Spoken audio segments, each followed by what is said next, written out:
I know you have the Leaving a Legacy open this weekend.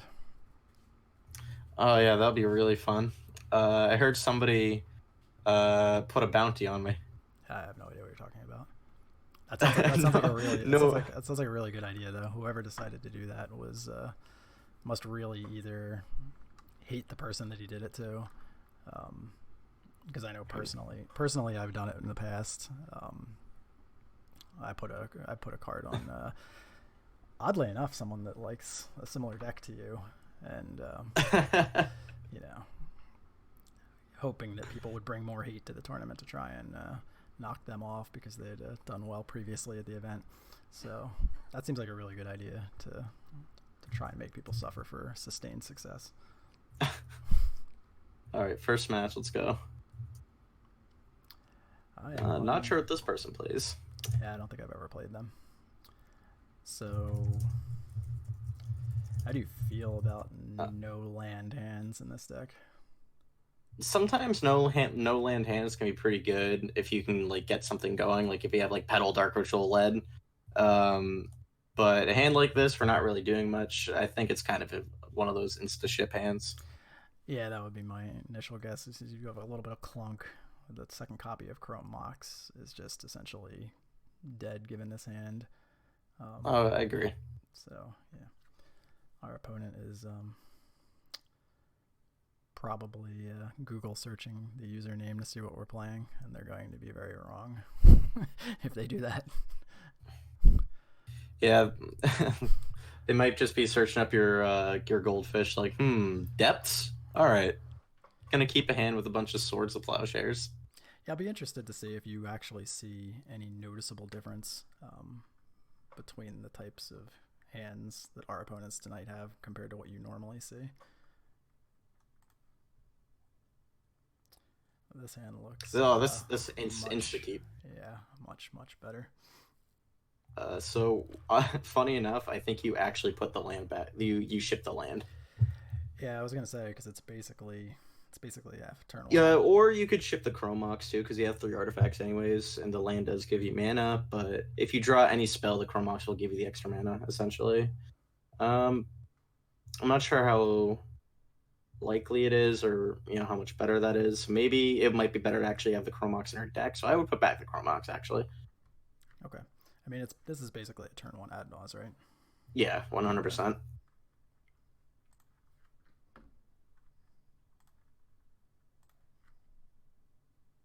Hey, what's up, Lawrence? Oh, they're dead. Likely. I don't know. No second land drop. That That's is always my a favorite way to start a match is like keep a hand that's like, oh well, if they have force, will I probably lose, and then they like go something like Grove Exploration and then whatever, and you're like, oh, they're dead. yeah. Awesome. It's just interesting. I'm trying to think of the. I know it was a 6 card hand, but the composition of a lands hand that would be willing to keep a one land exploration hand. That just seems really like Yeah. where's their hand I, going from here? But so I think we just kind of ignore the ponder here, and we just pretty much just kind of explode on our opponent in ad nauseum.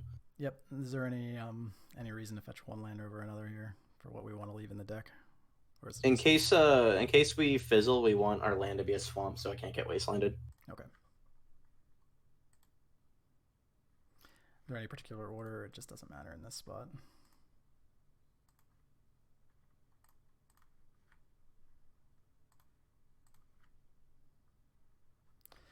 All right, so this is basically just hold control. That's how Yeah, this just works. hold control Okay. essentially. Yeah, the one league that I played with Cyrus, I lost us a match because I didn't hold control. I held a different button, so that was always exciting. Yeah, that is honestly the worst way to lose a match, and it's definitely happened to me before. Only once, I think, but it's not a good feeling at all, especially if you're like playing for 5-0 or something. Yeah, so this is unlikely to matter, um, but is it a? I mean, I'm sure, assuming it's Oh, really unlikely to matter. But should I have tapped this first just to make sure? yes, you should have. Yeah. We got to Okay. burn the pedal now.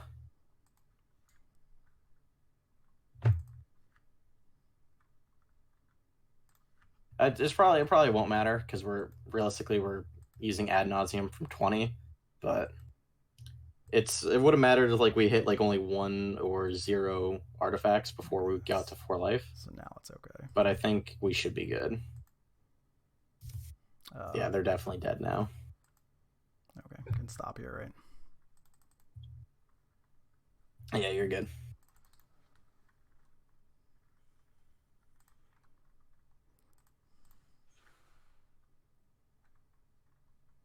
Oh, that's a shame. I would have liked to. Yeah, Lawrence pointed out the same thing. I know as soon as I did it, as soon as the LED left the table, I'm like, ugh. I hope that's not not a thing. So I'm assuming lands brings in basically like some spheres. Is that kind of their plan against this kind of deck? Like Sphere of Resistance and Chalice of the Void usually.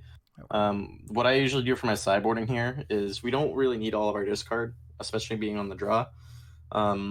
So I think the sideboarding is very simple. I think you just want to go minus Empty the Warrens because it's horrendous in this matchup. Minus Glacial Chasm. Yeah. And Tabernacle too. Okay. And -3 Duress, and then we want to bring in 4 Echoing Truth.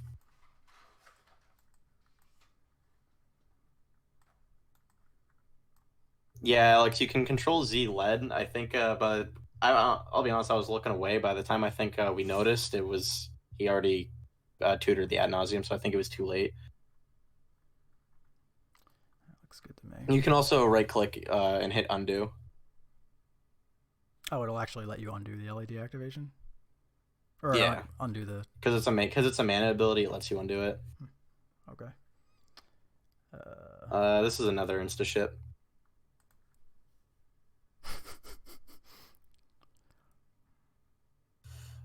This hand's kind of awkward, but I don't think you mull it because we're gonna put back the Badlands, I think, but having the Brainstorm isn't bad, and having the Echoing Truth also is kind of like insurance, so we don't just die to a 2020. So we definitely have time.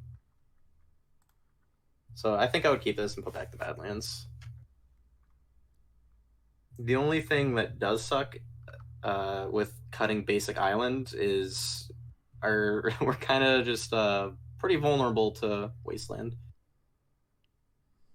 So I think we're gonna play fetch pass. Reason being is it looks like their hand is just a really fast 2020.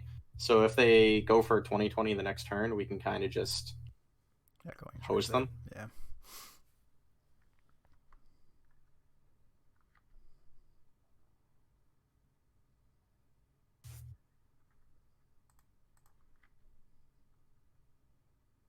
We still have to respect crop rotation here, so I would think I would just play Volcanic Island and pass, or Underground Sea, but it probably doesn't matter which one.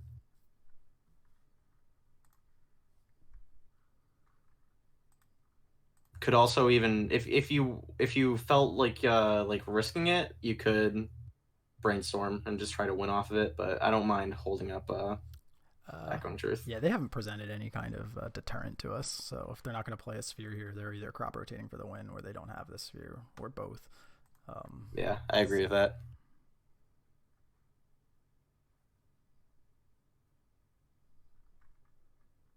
Oh, exactly right. So you want to make sure we can still do it on their end step, so they don't untap and like Wasteland us before or something. Not that it would really matter; you could respond anyways, but or if they make the Merit Lage right now, yeah, which I imagine they will. They're gonna do, yeah. I think it's better anyway. Not that I've ever seen it out of lands, but just on the off chance that some cheeky pilot decided to throw a step in depth style, or they would like let them untap for no reason. I don't think there's a particular or like that, or they were playing like a really old school like depth card, like Not of This World. We would lose to that either way, but yeah, but, yeah. There's I guess no real point to lose to anything cheeky out of the opponent. So do we want Swamp here? Yeah, Swamp's fine. Or could have got Badlands there because like if they Wasteland Volk, then we don't have a red source, but it probably doesn't even matter. Either way, definitely are very far ahead of our opponent now.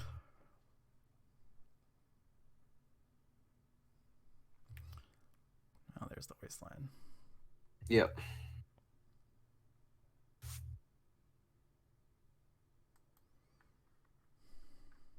Gamble's probably going to go for Loam. Yeah. So next turn they're going to have either. Well, next turn they're probably going to have one piece of the combo and play with the Wasteland. So we're on a one and done with this C. I don't think I would brainstorm here. I think I like pondering more.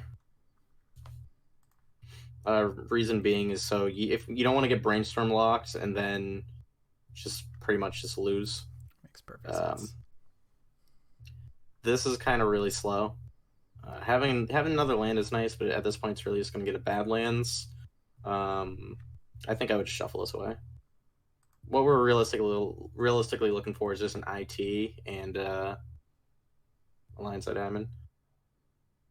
And I think I would just pass. Okay.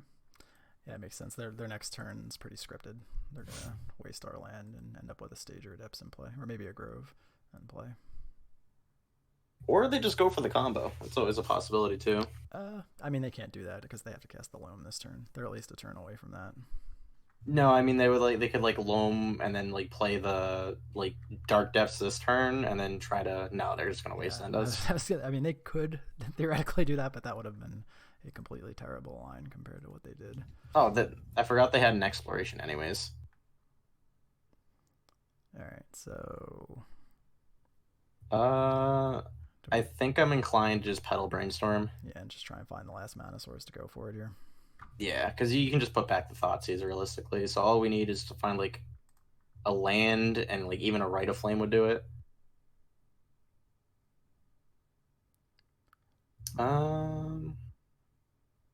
Funny enough, this doesn't do it. I don't believe. I agree. I think we probably.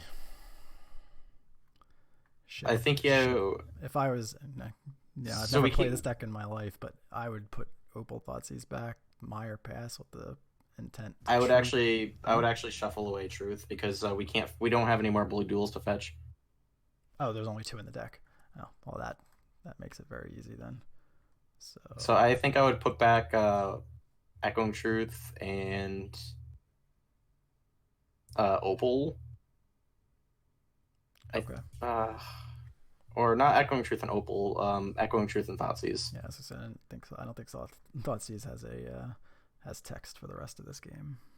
Well, the reason being is because like if you drew a Chromox, you can put Thoughtseize under it, but at that point we're kind of just playing a slow enough game, so I think I would just play the Bloodstone Mire and pass, and want to shuffle it on our upkeep, I think. Yeah, we're probably, if they play it safe, we're probably going to lose this during our upkeep, unfortunately. Yeah.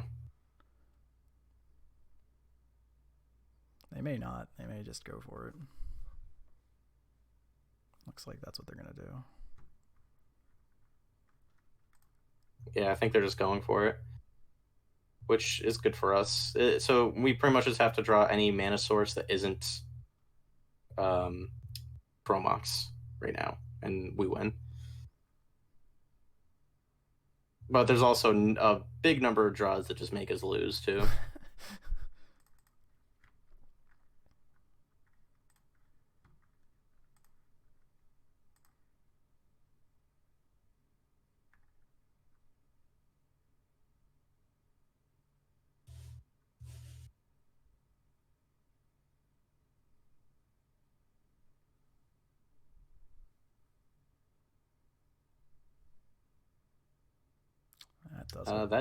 That does it.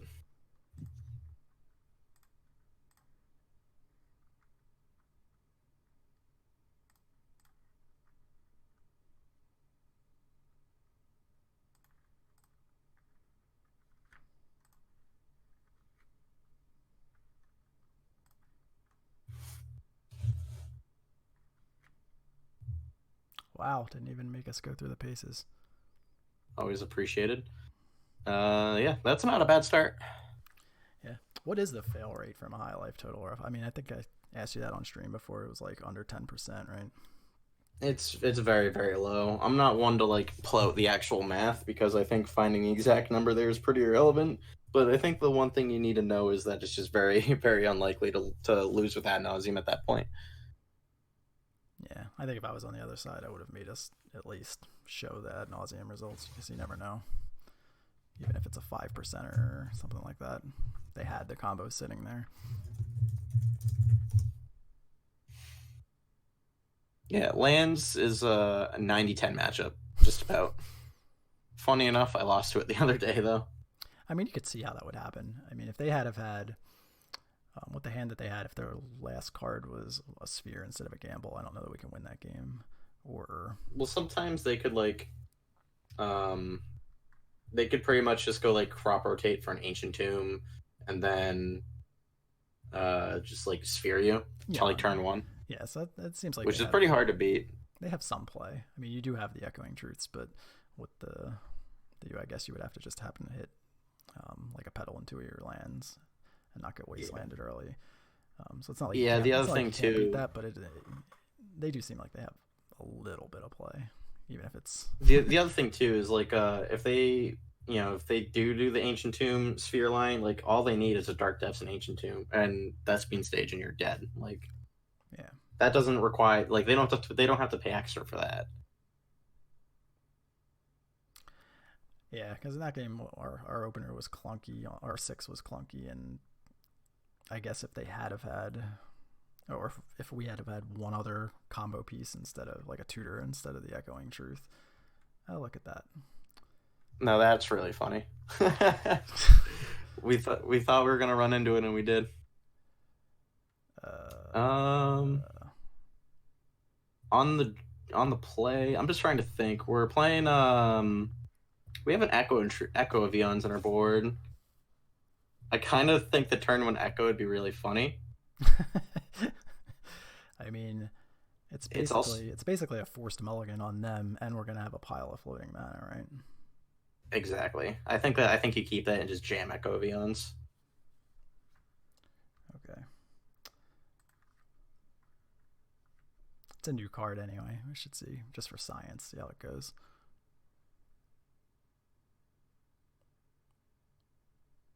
Oh, now we're giving him a card back. He mulliganed. Oh well. Free extra card. Because like we could either like time twister him into a really good hand that just kills us if we whiff, or we will like wheel him into like 4 lands and like 2 burning wish and a tutor and we'll lose. That's true. That's true. Does it matter if we get a Badlands versus a blue red source? I think getting Badlands is a bit better because it can use discard, which is probably more relevant with only 8 cantrips in the deck. And don't crack the lead with the Burning Wish on the stack. You want to play the Burning Wish, get Echo, then crack it for blue. Because of the flashback, yep.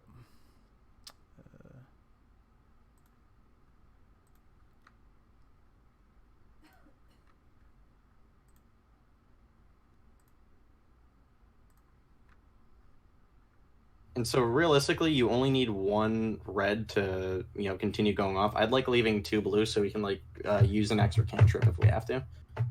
Okay. I wasn't aware that it was 1 each. I thought we were gonna still have 3 floating, but I didn't do the math. This is actually not terrible. But we did whiff, of course. Even if we had 1 blue, 1 red, we would have whiffed. So I would just play the lead and pass. And then we're kind of in a position where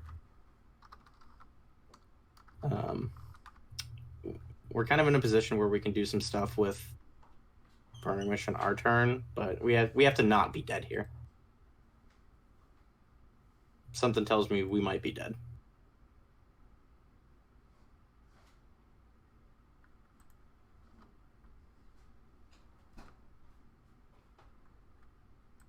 We'll just hit the revealed cards tab. There you go. Yeah, we're not winning this.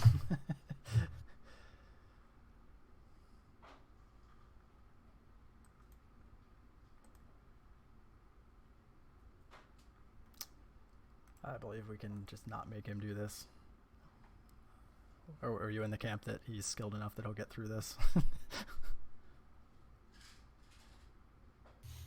Yeah, I mean, we're deterministically dead at this point. Just has to play a bunch of mana, play Burning Wish, get Tendrils. How I like to sideboard? I don't like leaving empty in. I kind of just like...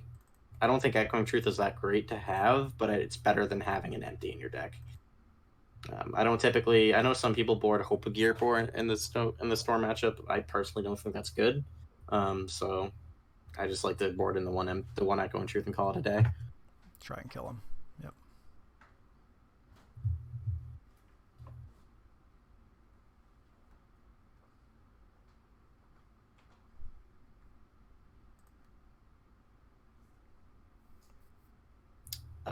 This is... Oh, geez. This is pretty hard. Well, I think you keep it. It's just... In terms of how you play out this hand, to be honest with you, I think you would brainstorm before anything. Okay. Reason being, you can hide your Ad Nauseam from discard, and you could like Chromox Thoughtseize, like Chromox Imprint Thoughtseize, play Thoughtseize to disrupt what he's doing, and just float Ad Nauseam on the top of your deck. So like, let's say we brainstorm and hit more artifact mana, we can kind of play it all out and leave Ad Nauseam on top of our deck. Okay. Does it matter C versus Volk? I would do C. You want to have it be able to reduce as much black mana as possible when you're trying to resolve Ad Naus.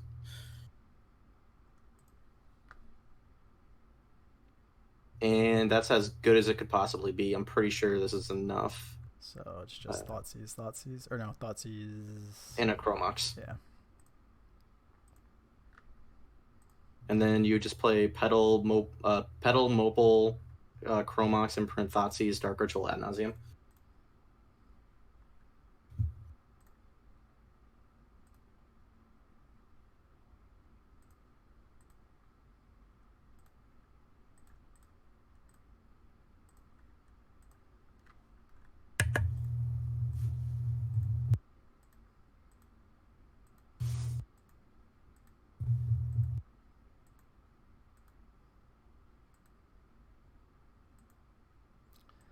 So what is it? When's the normal point where you start looking to stop? Around 5?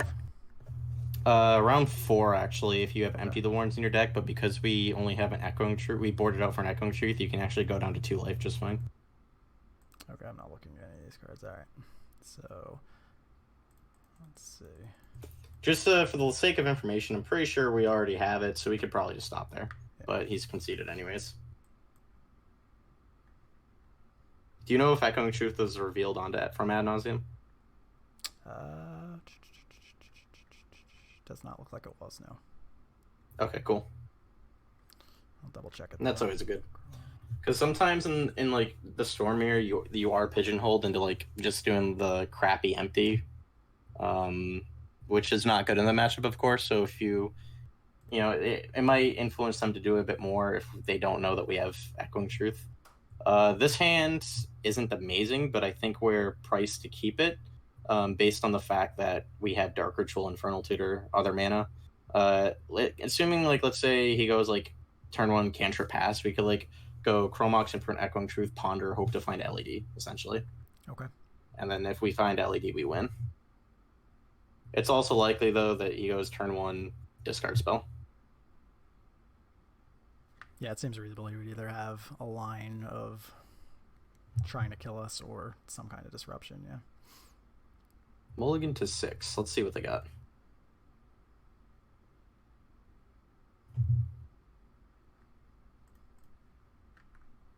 Cantrip. I think that's good for us.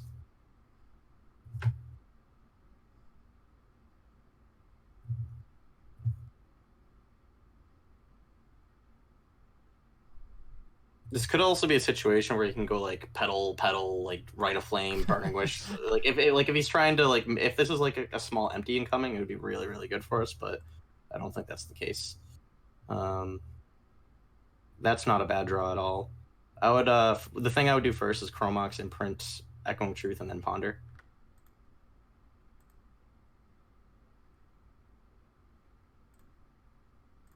And we want to find a lead here or discard spell.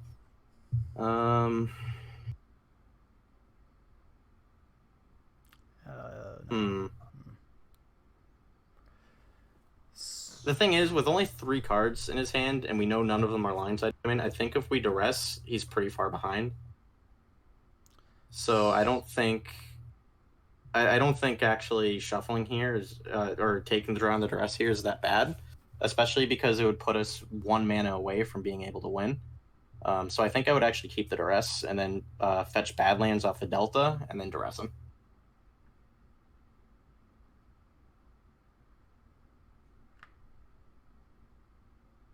So you don't want to put back the duress. I think you want to draw it. Okay, so Mox. We wanted to have the Meyer second or the Mox second.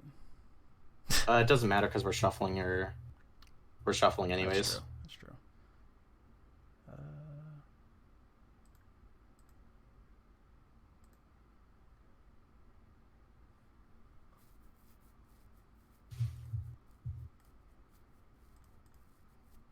See again.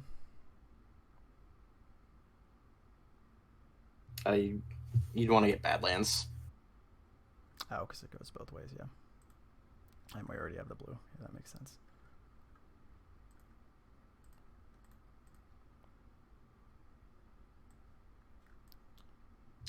Rite of Flame, Infernal Tutor, Brainstorm. That's actually really tough. And he didn't shuffle. Geez. Not taking Brainstorm feels really bad, but I think you have to take Infernal Tutor here because if you take Brainstorm and his top card is Lionside Diamond, we're just dead. I agree. But him having access to Brainstorm is pretty bad for us.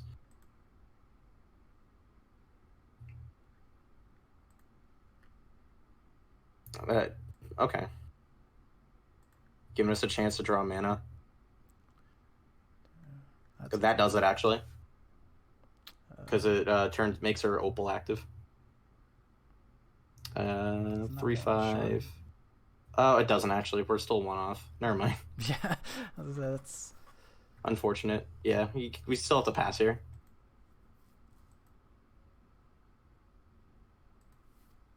If it was a land, that would have been great. Or not land. If it was, we had to be Petal, Lion's Eye Diamond.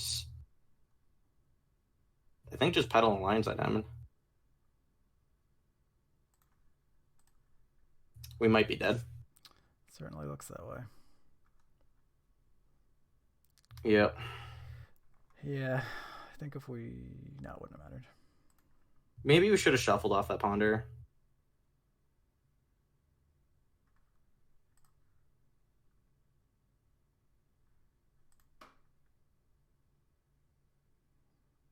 Yeah, I think we're definitely dead now.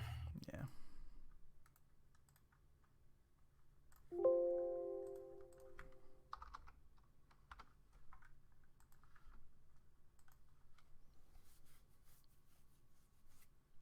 That was fast.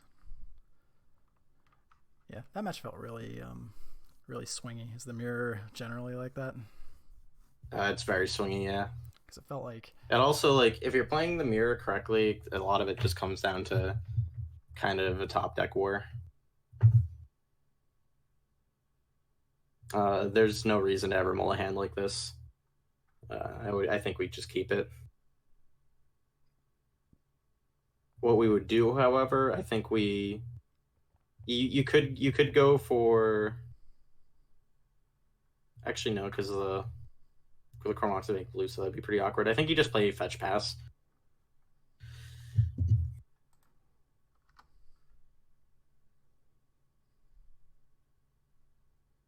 The reason being is like you don't want to open yourself up to wasteland, and you want to be able to like have a really good brainstorm the next turn. So 1, 2. Crocus just screams death and taxes to me, so that's very, very good for us. Can't we just... Am I missing something, or can't we just actually add Nulls what the hand as is before we even draw? If we just yes, we just sit with Brainstorm. Yeah. Yeah. So the second land drop, Rite of Flame, Chromox, and from Brainstorm, IT Crack Lead. Yeah, I was like, oh, Brainstorm would be nice to cast. I was like, well, no, I don't think we actually Yeah. need It's that. like we don't even need to cast it anymore.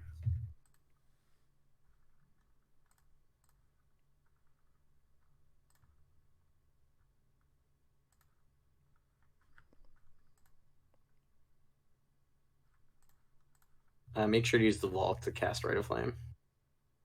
Oh, very close. I mean, does it actually matter? Oh yeah, Yeah, that's because already. Badlands is Yeah, our only black source right now. that is a good call. I'm thinking double blacks coming off of this.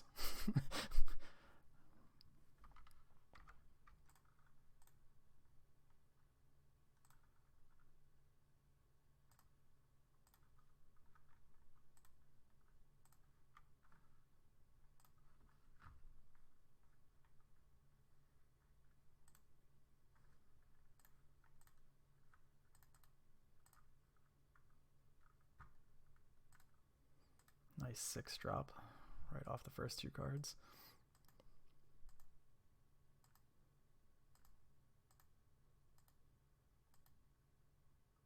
Not the best so far, but should be fine. Worst case scenario, we don't even have to stop here.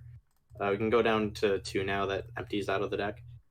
But we already have enough to empty. We're 1 mana short of just killing. No, wait, 3/5. Yeah, we're 1 mana short of just killing them. I might as well take another look at one more card then. Yeah. You can still keep going. Now I can. Now you have to stop. And just make goblins. Alright. The good thing is, like, even if they have like Stoneforge Mystic, it's not going to be enough. Actually, we have a Rite of Flame in our yard. We do have enough to kill them. Okay.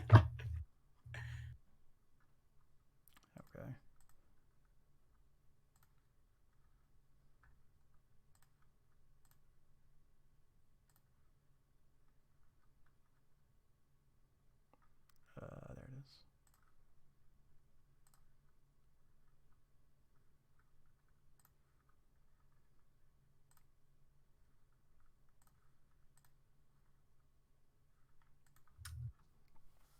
I honestly forgot. It like feels so much different when looking at someone else's screen than when I'm actually playing it myself. I tend to forget a lot more things. Yeah, I'm pretty sure that person mulliganed based on playing against Bug Depths.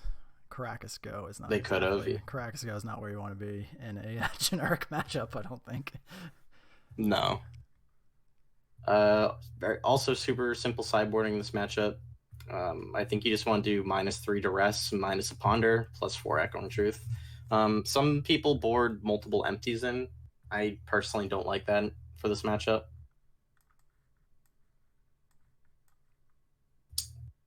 Reason being is like you don't want to go too ham on empty when they play 4 Stoneforge Mystics. Like if you're pricing yourself to have like small empty hands, then you're kind of just you don't want to make your ad nauseum worse in this matchup is what I'm trying to say. That makes sense, especially when they're on the play. I'm assuming Stoneforge is an even bigger concern for goblins. Yeah, exactly. The other thing too is like you board in on the multiple empties versus decks like Delver where like you make 8 goblins and like 90% of the time you win. But you like going for like skirmishy small empty hands versus in this matchup is probably not where you want to be. But this is an insta-mul. Yeah, I was just hovering just to wait to ask for your opinion for sure. But yeah, that looked like garbage. This hand is a little slow. But depending on what we draw and what we would get off ponder, could be pretty explosive. I think we actually put a ponder back here. Okay. Slow may be okay. Our opponent also mulled to 5. Now they're down to 4. No, they're mulling down to 4. Now they're mulling to Thalia. I'm gonna get it. Oh, London Mull certainly helps on that front. Yeah.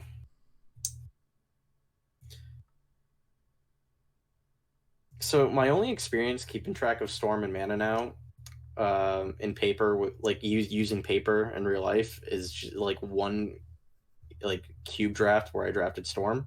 So for this Saturday, it's going to be very interesting switching from dice to paper because of the new ruling. Yeah, that's interesting. That's gonna take some getting used to. But So we ponder your Volk or C. just Volk. Having the fetch is pretty good if we like get a brainstorm. Makes sense. Oh, this looks like gas. That is amazing. Yes. So, I'm inclined to top brainstorm and echoing truth. And then we don't want to use it. We don't want to shuffle the lines at Diamond Way, of course. But if they don't play a hate bear on this next turn, and we like brainstorm and do it, it's just extra storm essentially, and extra looks at for more cards. But we also want to be able to draw the echoing truth on our turn, so that we can echoing truth their Thalia or their, their Revoker or whatever it might be. okay. Is there value to throw in the pedal out here now or no? Yes, in case they play Thalia.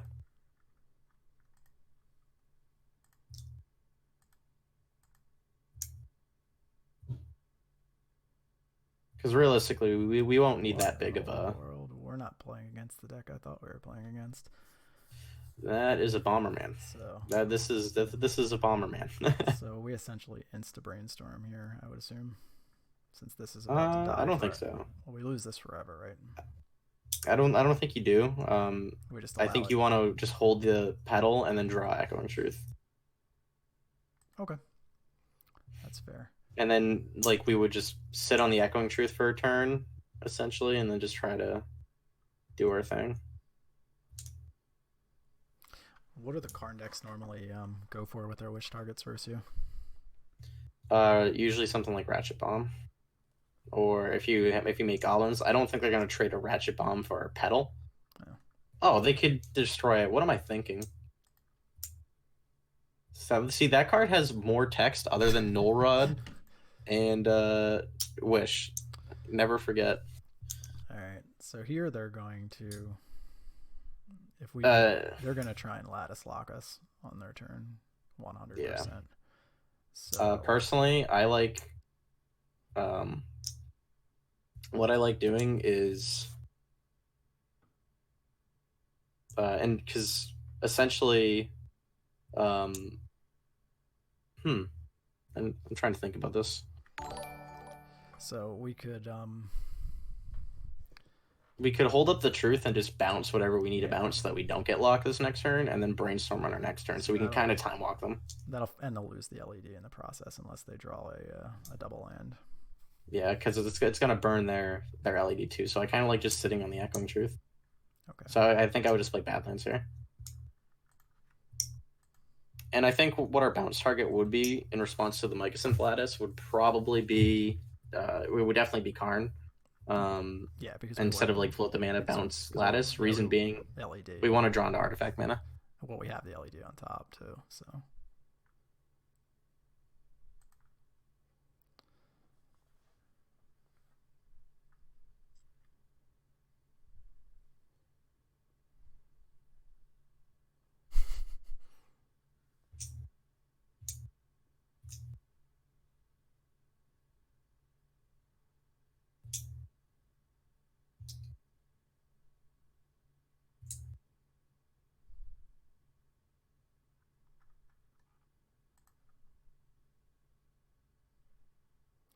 We might get the LED and two cards out of their hand.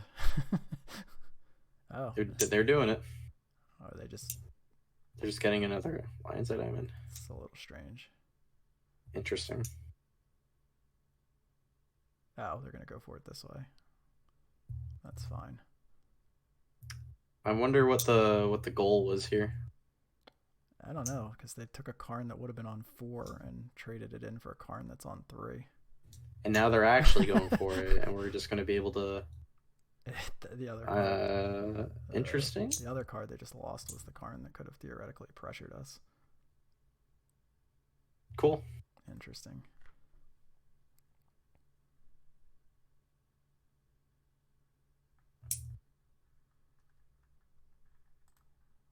And then the blowout time. I don't think it matters whether we wait or not, right? This doesn't have any text that matters. Yeah, you don't wanna wait for it to resolve. I think I would just I mean, with echoing the truth floating mana, I don't Karn. think it matters either way, right? Yeah, it doesn't really matter. But whatever. But They have no mana left, so this is fine.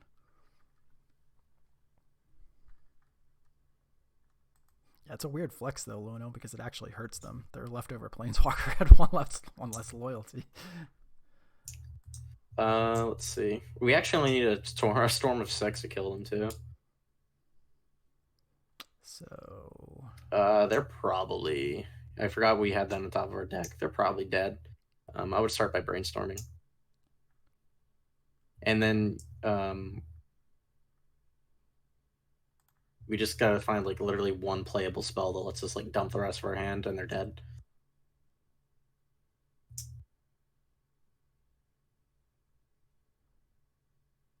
That should do it. I believe. Yes, it does actually. The way we kill them is we're gonna put back Brainstorm and Polluta Delta actually, I believe, and then we can just Chromox Imprint a Wish, play Dark Ritual, Lion's Eye Diamond, Burning Wish, crack LED Tendrils, kill them.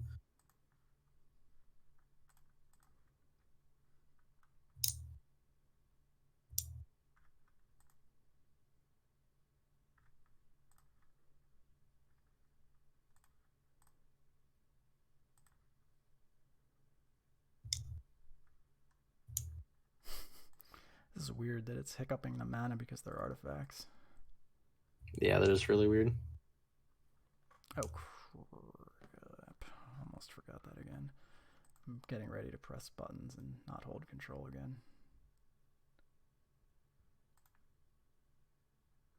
Wait, what?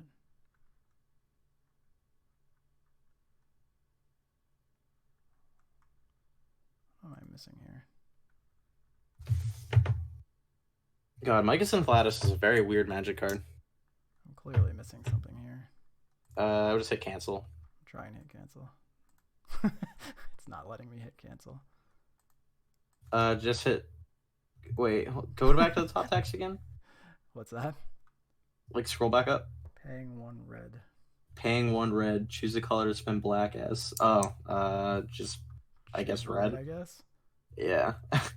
Cool. That makes no sense, but okay. Then pay 1, sure, and then just crack that for black. I'm confused.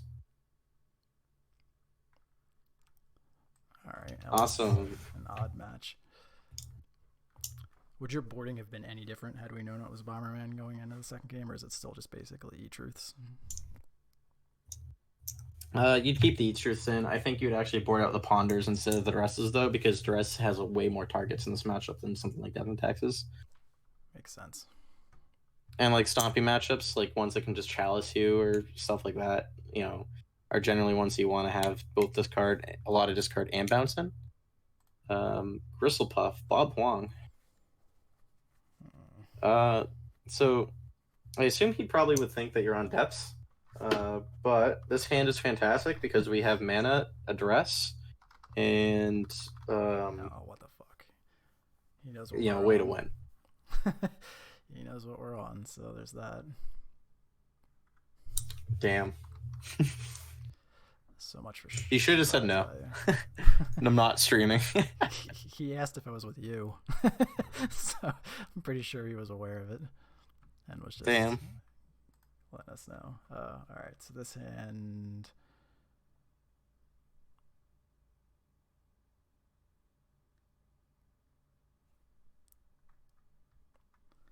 This hand's a little mana short, right? Yeah, but that doesn't mean mole. We have a very clear way to win. Okay. So do we just? Because we can make 4 mana the way it is right now. I think we're inclined to just go Blood Mire Pass. Okay. With the history of what Bob usually plays, he's probably on some sort of blue deck. If I had to guess, I would guess 4-color Delver. That would be my first guess too.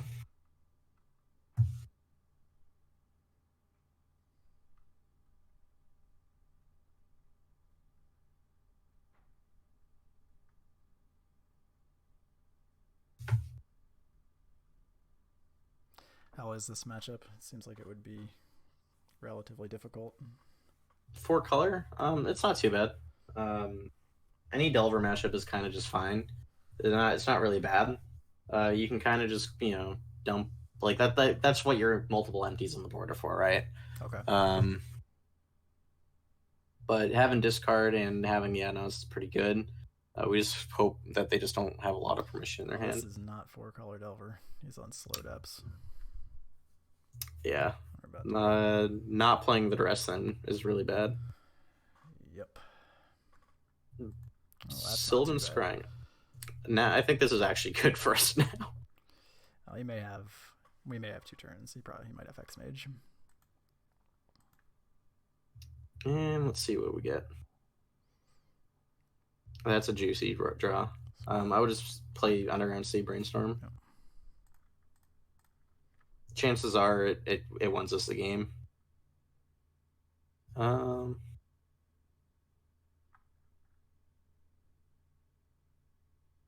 Let's see. I'm trying to see if we have enough mana. 1, 2, 3, 4. Yeah, we do. I believe 1, 2, 3, 1, 2, 3, 4, 5. Yeah, so you have to put back Lion's Eye Diamond, and then put back like Duress. Shuffling away lead kind of sucks here, but we can also go down to 2. But this does it. So essentially, what we're gonna do is we're gonna play out all the artifact mana, imprint. Yeah. Cast Ad Nauseam. Yep. Like drawing, like having empty be the card to imprint there is like the best case scenario too.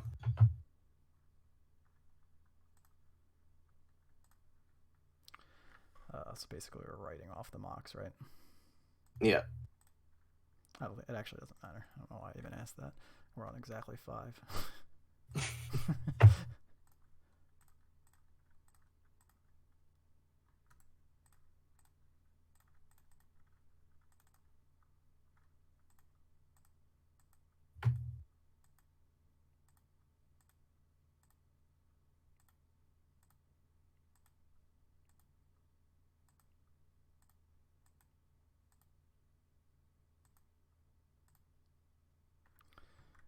Let's see what we got here. Most likely enough to kill. Yeah, way more than enough. Probably stop there. Slow Depths is actually an extremely good matchup for the Epic Storm. Bug Depths is slightly worse, but like just regular like Slow Depths is like a really good matchup. Reason being is like it's one of those matchups where like they're not gonna have any counter spells, so you could do something like you can make a lot of plays like Brainstorm, put my tutor on top, play out 2 Lines of Diamonds. You literally can't win now. Like, yeah, I've actually seen Carey used to, when he was on Slow Depths, he got so tired of losing this matchup end to Ant that he used to start bringing in artifact removal or leaving in artifact removal. He used to leave Decays in to try and spike the Lions on Diamonds that people played out against him because he kept losing that way. But I think overall, I remember once versus Carey specifically, I like brainstormed. Like I was a little behind. I brainstormed, put 2 dead Chromoxes on top of my deck, and he played. Played crop rotated for a Ghost Quarter, and then Ghost Quartered me, thinking I was like hiding stuff, and I was like, no, actually, you just shuffled away 2 Chromoxes.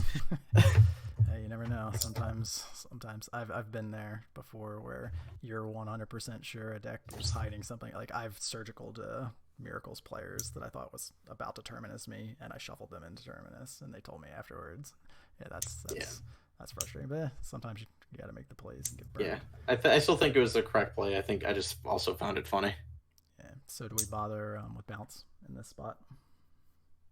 For bounce, this is another one of those matchups where Duress isn't that good. You want to leave in Thoughtseize because you can still hit like a Dark Confidant or what's the name of the 2/2 on first strike? I'm blanking on it right now. Hex Mage. Vampire Hex Mage. The one that can remove the 1/1 counters. Yeah, Hex Mage. I'm dead serious. I for some reason forget the name of it right now. That hurts. But you don't remember. So 3 truths, or is there a 4th card that comes out?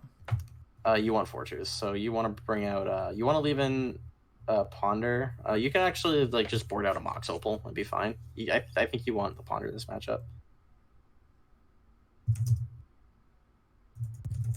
I'm looking up the card name right now, and I'm gonna feel like an idiot, like when the second it comes all back to me.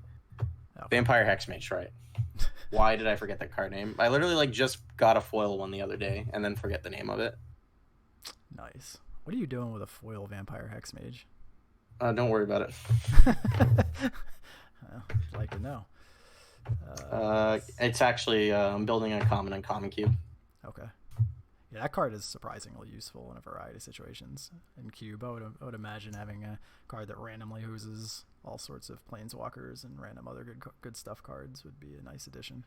Yeah, especially now that common and common cube has planeswalkers too. Makes sense. This seems okay, right? So this hand's really good. It's kind of one of those ones that you can just like all in on a brainstorm and then try to win off of it. It's also pretty resilient to discard because both brainstorm, Infernal Tutor, and Dark Ritual are like bombs in this hand. Okay. And of course, as long as we have an Echoing Truth, Bob can't win.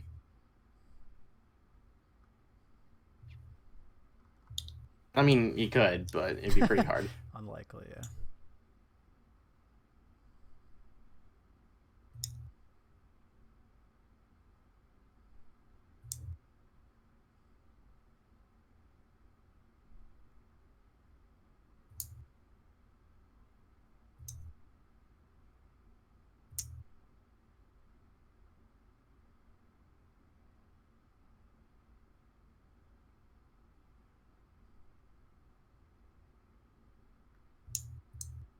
Taking Dark Ritual there isn't bad. Ooh, that's really good. We definitely want to hide that on the top of our deck. Sure. Honestly, what I would personally do here, because we have 3 mana as is, I think I would just Chromox and print the Echoing Truth and Brainstorm. Like, he's really far away from being able to make a Merit Lage anyways. Okay. That's a really aggressive play. I don't think, had I just been trying this deck out, I would have ended up there. But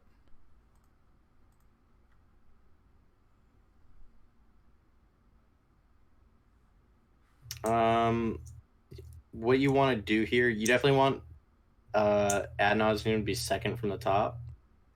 And then I would top like Ponder over it. Or maybe even Rite of Flame, actually. But I think Ponder's better because you want to be able to draw.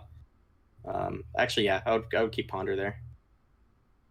And essentially what we want to do now on our next turn is like Ponder again and just keep floating Ad Nauseam on the top of our deck while drawing more mana. Okay, so we're protecting Ponder. Yeah. Play out the Petal or... And then just play out Petal and Delta.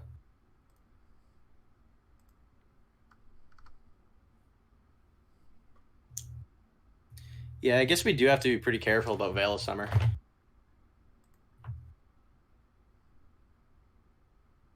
I don't know that he's on that card.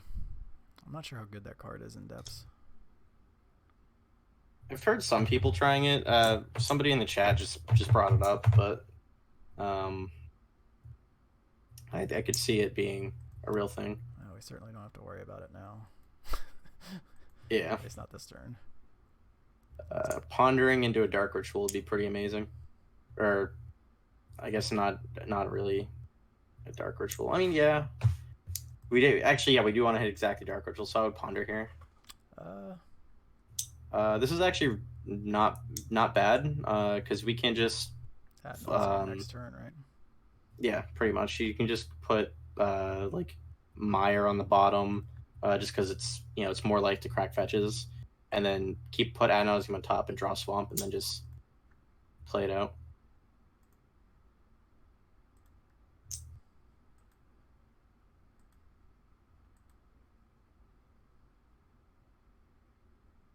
Hopefully I'll play something like a Hex Mage here. No.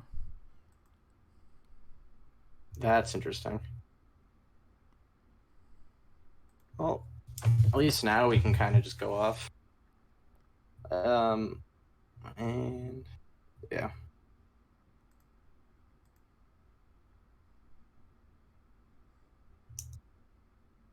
I'm wondering what Bob is holding if he doesn't have more lands.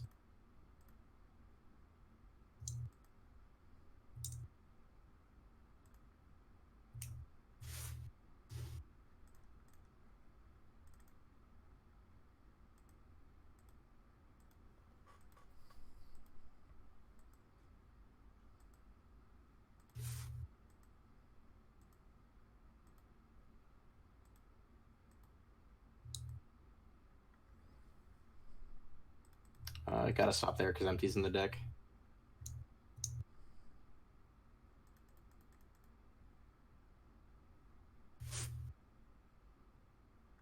You probably don't respect Veil of Summer here, realistically, but we have backup plans in case he does have it. Like, because if he does it, we can just, like, I think we have enough mana where we could just empty after. Okay. Yeah, we actually definitely have enough mana.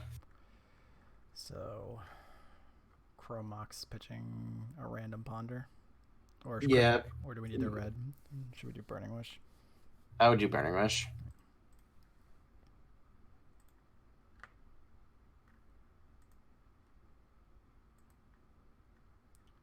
LED. So keep in mind, you just don't want to, because we have enough mana anyways, you don't want to crack your lead to this Burning Wish. Okay. So...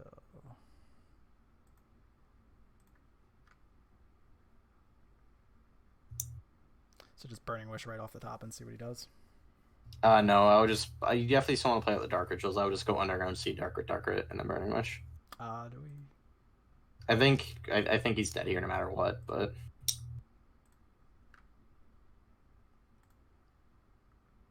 Alright. Now I'll try it.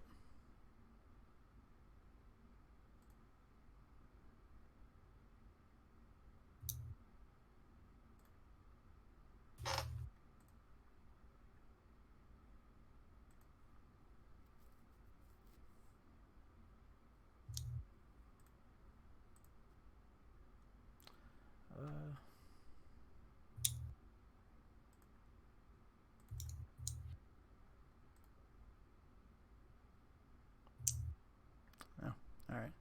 Surprised he made it go that far. Yeah, right. I was fully expecting the Veil at that point. Yeah. But that's definitely the strategy we just had in that game too. Is definitely a really good strategy to have in that matchup. Just because typically, this discard can the classic saying, discard can stop your hand, can't stop the top of your deck. Yeah, that's exactly how you said it was going to play out. I mean, in my experience before, when I initially started with black-green depths going back a few years, but whenever I played the Storm variants, that always seemed to be a problem, was the good Storm pilots would just float cards with Brainstorm, float cards with Ponder, play out their artifact mana, make land drops, and one way or the other, with or without the artifact mana, they would eventually get to 5 mana or 7 mana or whatever they needed to. So you had to have the disruption plus the quick combo, and if you didn't have both, you were probably going to die. Yeah, and with TES 2, you have the added benefit of being, you don't care about Bajuka Bog too. Yeah, which is nice because I think Storm pilots against my version run into the problem where against the traditional depths decks they do trim the discard spells down, but that puts them in a really soft spot when my deck's sitting with a pile of Flusterstorm, Stifle, plus the quick combo and a bunch of discard, and the Surgical's for Ant, but not for your deck. But it's just but you still have Flusterstorm too, so that is also very relevant. Yeah, so there's the bug matchup you definitely do have to play a little bit different. I think against that version, I'm more likely to want to empty because I want to. If you're having discard and you have counter spells, I'd rather. I know it's not forcible, but you'll have like Stifle and Flusterstorm. I'd rather be able to get under that if I can. Yeah. So like against bug, that's kind of more so the reason why I'm more fine going for something like empty than I am versus blue green. Or I'm not blue green, blue black. Not even blue black, green black. Black green. Hey, there's a lot of versions running around. I saw Eli Cassis was running Jund depths. That's actually pretty fun. I imagine for Ren and 6. Yep, it was basically very similar. It's kind of like the mana base was basically the slow depths, bug depths mana, like 28 lands, 4 Mox Diamonds, and then essentially in the slots that black green would run Bobs and that I run Brainstorms, it basically had Ren and 6s. That's essentially what it boiled. And then he had 1 Ancient Grudge in the sideboard. That was the entirety of the red. So this hand is pretty good, solely for the fact, Brainstorm, Dark Ritual, Infernal Tutor is really good. It's also discard. The one thing we're really missing that we want to find with this is more initial mana sources. Makes sense. But On the draw, I think this is a totally reasonable keep.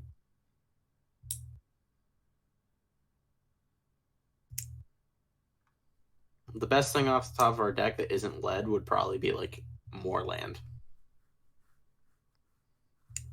It's not the worst. I think I would just play Delta Pass. You don't really want to extend anything yet.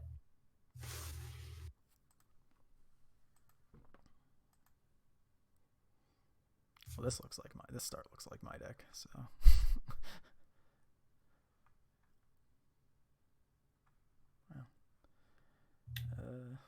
This really looks like Storm. I think I would brainstorm in response to this. Volk or C?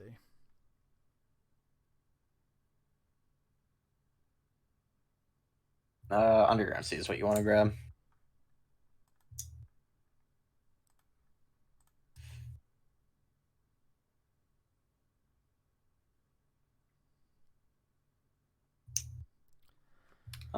Ponder isn't bad. I think we really don't want that Mox Opal because it's really clunky with his hand. I think what I would do is put back Mox Opal and Infernal Tutor, let them grab Wish, and then just like start casting Thoughtseize on our turn. Or maybe like Thoughtseize Ponder, depending on what the situation is. But my sole read on this is that they're on Storm. That makes sense.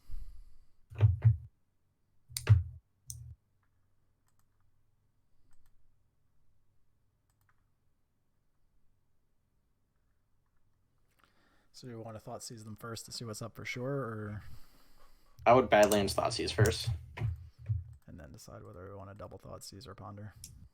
I think we'd want to Ponder unless we have to double Thoughtseize. Okay.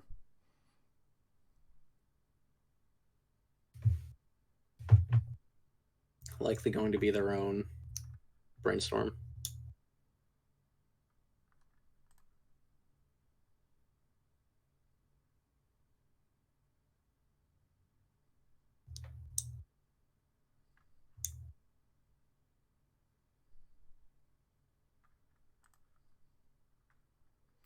This is Grixis control. Well, one of these cards is useful and the rest is garbage, so I think we're all set to be able to Ponder here. Yeah, yikes. 36. That Dark Ritual isn't bad, but I would shuffle this actually because like my big thing is I'm more than positive they probably put discard on the top of their deck.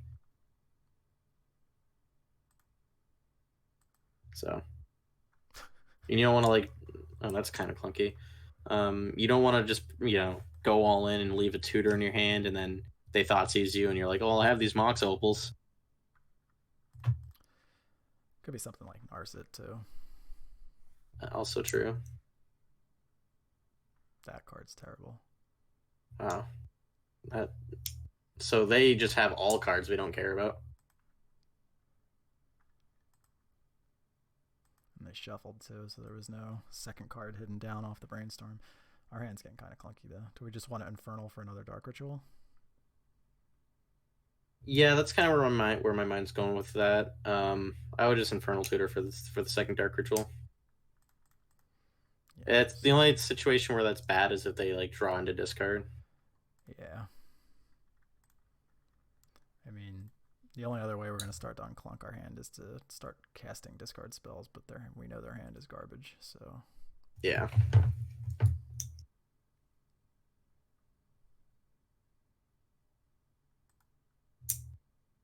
I always wonder why people that cast Lily don't like start -2ing there to try to hit a Snapcaster Mage. Because the +1 doesn't matter in this matchup. Wait, what?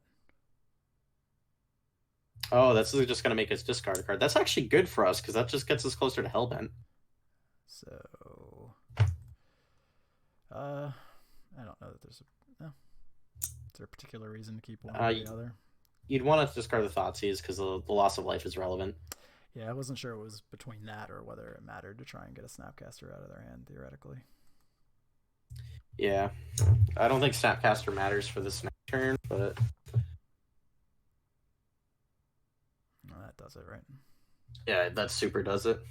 You can just Dark Ritual first, or even Rite of Flame first, because you can respond if it's like a spell pierce. But I typically just like going the Dark Ritual discard spell route.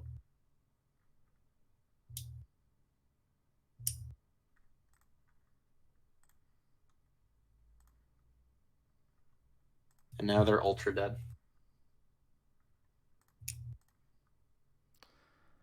Does colors worth matter? Like what we should float here?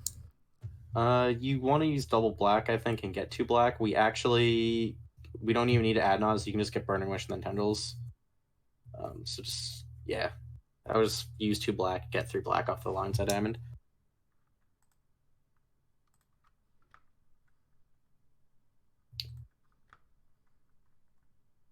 And then just Burning Wish, and then Tendrils will do it.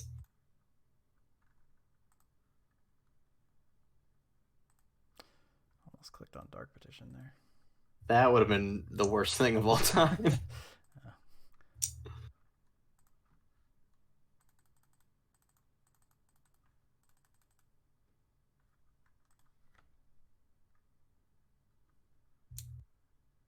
As far as how I like to sideboard in this matchup, I think the artifact mana actually isn't that good because of how much discard they play. Like Mox Opal gets a little clunky, especially when they have play like Holgun's command. That makes sense. I think I almost just like sacking up on more Empty the Warrens. Reason being I like doing that is not all 4. You want to leave one on the board for Burning Wish. Is because like a lot of times in this matchup, you can pretty much just like make 8 goblins and they have no threat density whatsoever and board out all their removal. That gets there. Makes sense. So both Moxes, Chrome or Opal Yeah. rather. Yeah. All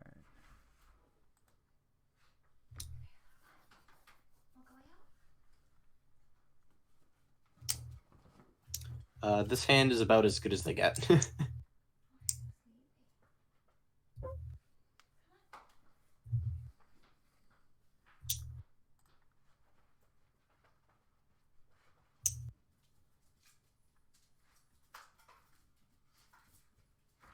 We kind of just hope they don't turn one Thoughtseize us, but if they're playing him, they likely don't have it.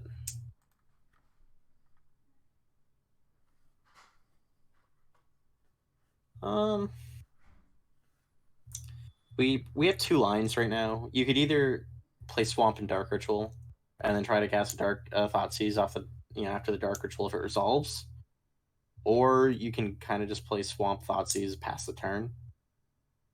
But that's up to you. I think what I would personally like to do is just go Swamp Dark Ritual. Reason being is because even if the Dark Ritual fails, you have a lot of mana anyways, so being able to recover and get an Enter the Warrens line isn't that big of a deal anyways, and I would rather trade a Dark Ritual with a Flusterstorm or Spell Pierce than our Thoughtseize.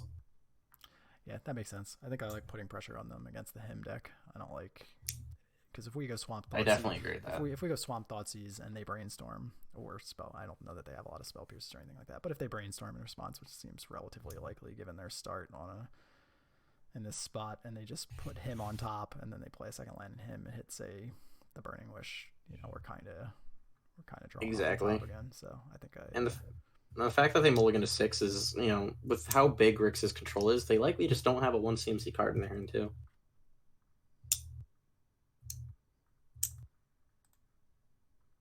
That's good for us. Double Narset Force. Wow. Keep the Narsets. Those are all yours, my friend. And then now you just Petal Lead, and then Burning Wish, crack lines that Amber for red, and make goblins. And now our game plan for the rest of the game is to dodge Marsh Casualties and Toxic Deluge and Engineered Explosives, depending on what they're playing. The new Death Touch guy works too, right? Oh yeah, Plague Engineer. I forgot that people are playing that card now. That card's getting heavily played. People have brought that in against me. That's insane. Kills Hex Mages.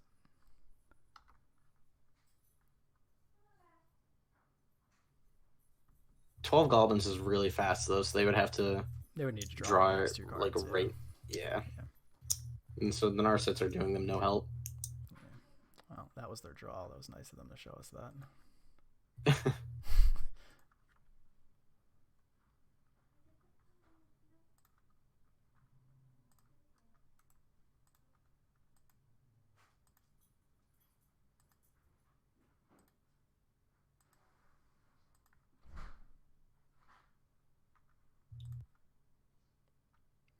I guess the idea there is to thin their deck looking for it. All right, well, that was a 4-1. 75-minute league. is that about the normal speed these go at? It actually is, yeah. That must be nice. So, and you know what? We 4-1, and our only loss was the mirror. So yeah, it was. Deck's really well positioned right now. I don't think we didn't lose a game that wasn't the mirror, right? I don't think we did. No. I think the rest were all. Yep, the rest were all 2-0. So we basically. Yeah, I think we just cleanly crushed everyone else. Yeah, the mirrors were. Every game felt like a flip. So the first game we had the Echo the Eons lottery that we lost, and the Storm Mirrors mulled him into a turn 1 kill, and then game 2 we had the turn where we needed to draw a mana source to win, and did. And then game 3, the Storm Mirror in more ways than one is kind of whack. Yeah, and then we needed to draw the mana source in game 3 and didn't, and lost. Yeah, it's like the Storm Mirror is like such a matchup, and I don't think there's any other matchup like it where it is skill intensive, but it's also whack at the same time. Yeah, it felt like there was only one game where there was back and forth. The third game there was a little bit of a discard cast. The other 2 games were over on the first turn, essentially. Yeah, exactly. So yeah, I'm guessing the games that start off where someone doesn't die on the first turn could be really interesting. But the other ones, there's a variety of decks. So there's Grixis Control, Bomberman, Dark Depths. What did we play in the first round? I don't even remember. I believe we played against Lands. Lands. Yeah, as a fan of Dark Depths, this deck does some very mean things to that card. That it does. Any deck playing Dark Depths is a pretty good matchup. Maybe with the exception of 2-card Monty, but that's probably not a real deck. Yeah, I don't believe that's a real deck. Luenel, I would say bug leagues usually take about 2 hours, give or take. Wow, that's a lot longer than this. Yeah, there's grindy matchups. They're matchups that'll go in like 10 or 15 minutes, where they're basically races, where I'm playing like versus elves or. I will say, with the exception of like the one time it was pretty awkward when we like didn't really want it against in the last match we played, I thought the Moxel portals were pretty powerful. Yeah, there was only, I think besides that last game, there was one other spot where we didn't want it and ended up shuffling it away because we didn't have the artifacts to trigger it. But it was relatively early on, but we had other options. And when we had it in every other game, it felt very, very, very smooth. Like, I'm not sure Island was even necessary. Yeah, I don't know if that would be the case across the board, though. We saw one Wasteland in the entire league. That is fair. And like I feel like the matchups where you want the Island in is definitely like, like Delver, where you're sitting on your lands for a while. Yeah. In some cases, but I feel like the Opals definitely also help turbo out empty the Warrens, so it's kind of a toss up. Yeah, it's interesting because the lands player that did have the Wasteland, they did back us into a position where we needed to draw exactly a mana source on the last. Granted, that was only game 2. Even if we bricked, we would have the third game. But they did Wasteland us into a spot where we had to cast cantrips, where we did need to draw some mana to get out of it. We just happened to hit it. So I can imagine that there are going to be games that would be lost to Delver variants and other Wasteland decks just based on getting into that spot. I can agree with that. But whether the trade-off of the explosiveness is worth it, it definitely felt like it wasn't that in the small sample size we had. Did you say it was or wasn't? I thought it was. It felt good, but we didn't play Delver specifically, and we only played against the one Wasteland. So yeah. maybe I felt differently if we saw Rug and 4-color Delver, like if Bob was running 4-color Delver and housed us in a spot. Maybe I felt differently, sure. But. Yeah, based on the match. Getting Wasteland is also a lot worse when your opponent plays soft permission. Yeah, it would certainly imagine that's the case. So is this the exact 75 you're going to run on Saturday? You know, without further, if I did not play a single game of Magic between now and Saturday, I would say yes. Okay. I think this is exactly what I'll run. That's sweet. So for anybody that happens to be in the general Boston vicinity, you guys should definitely hit up the Leaving a Legacy Open on, it's Saturday, right? Or is it Sunday? It's Saturday. It's Saturday. On Saturday, those events are usually always over 100 people. They often get a lot of big name players and good competition. And, maybe they can show up and get TES out. Yeah, normally there are a lot of TS does show up, but I think this time I'm actually going to be the only person on it. I think maybe Alex McKinley is going to be there. If you're still in chat. Not 100% sure on that. But yeah, either way, it's typically a good tournament for TES. Yeah, I'm hoping you guys do well.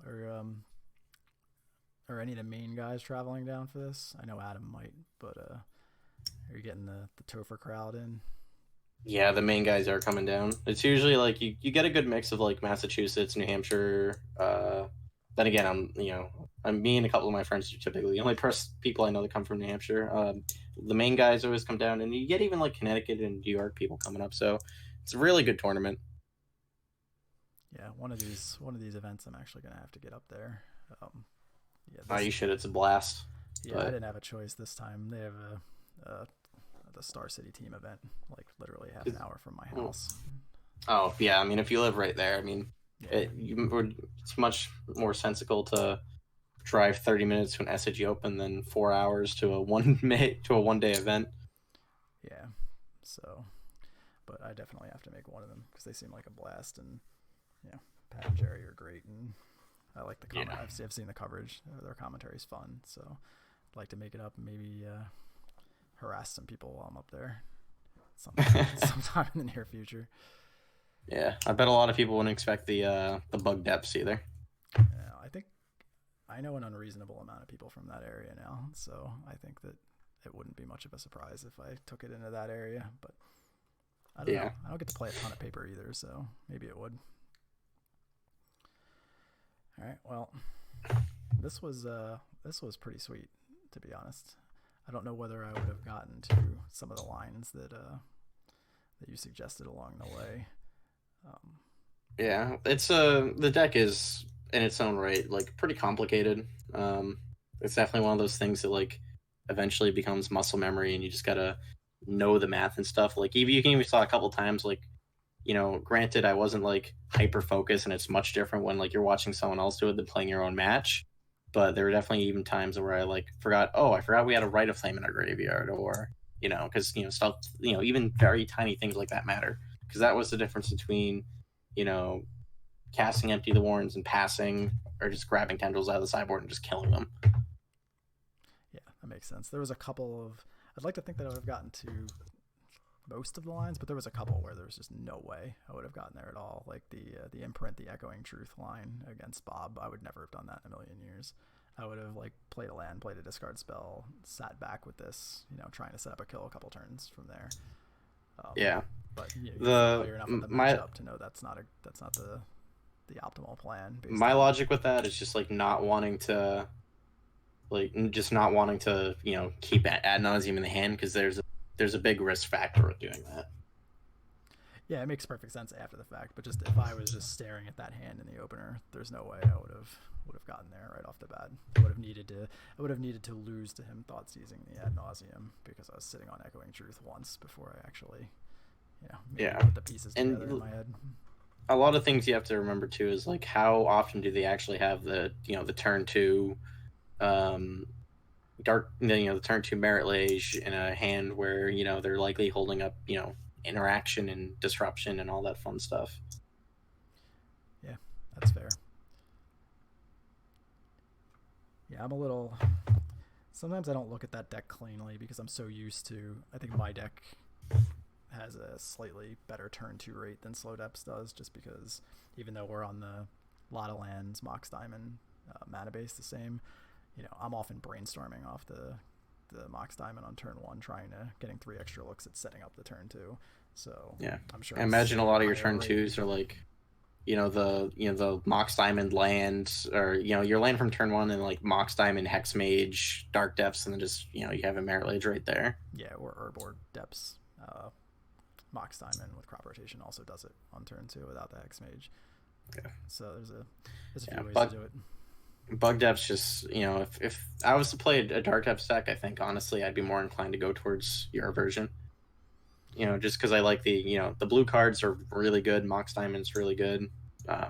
You just have more options. And like I said, to you personally the other day, that like Brainstorm's a fucked up Magic card. It most certainly is. Most certainly is. That was the big difference for me. I just didn't like the black green version when I initially tried it, and it's like, yeah, this deck needs more broken cards, and that felt like a good place to start. But yeah, if you ever wanted to try Depths, you wanted to come on and do Depths or something like that, I'd love to do that. If you'd like to do this again, where the training wheels were on less, and I suggested a line, and you told me why I'm ridiculously wrong, or come on your stream, Sure. I'd love to do that too. Yeah, of course. I would love to do that. Yeah, because I'd like to be ridiculously wrong a couple of times, so that maybe it'll sink in a little bit more that Mm-hmm. Yeah, I mean, this deck has a bit of more of a learning curve than I would anticipate. yeah, I think sometimes when I am like on a stream, I think I do tend to be a little bit too much like, all right, here's what you need to do, but could No, I think definitely sit back a little bit and just see just play, and then just say, hey, this is what I would have done or something like that. I think that would provide a really good like two different perspectives on how the deck would play out. Yeah, I think that'd be good. But for the first one, I think this was perfect because I've never touched this deck, so I had literally no idea what I was doing. I went and read about 10 articles on the EpicStorm.com, like the Learning the Ropes. I forget what the exact name of the series was, but there was an entire series. Oh, Reading the Ropes, yeah. Reading the Ropes, yeah. So I went through and did that, and then there was a series of Bryant's that was like 30, not episodes, like 30 articles long or something along those lines. So I read the most recent couple of those. But yeah, as far as actual reps with this deck, I had legit zero. I'd never even like took a test hand from this deck. Learning the mechanics with the deck is a really good step one. Like after that, I think obviously having a lot of the logic down is kind of where you want to be. Like, provided just like with the depths, the logic of not wanting healed up ad nauseum, stuff like that. It kind of comes into play with a lot of matchups, and that kind of comes on its own. But I think showing how the deck runs mechanically, it was really good for it. Yeah. Well, I really enjoyed playing this, and I thought I was going to get to bed really, really late tonight because I anticipated an average league time, and this accelerated that by a significant portion. so that works for me. Well, that's awesome. All right, man. Well, I really appreciate you coming on. No problem, man. All right, good luck. Thank you.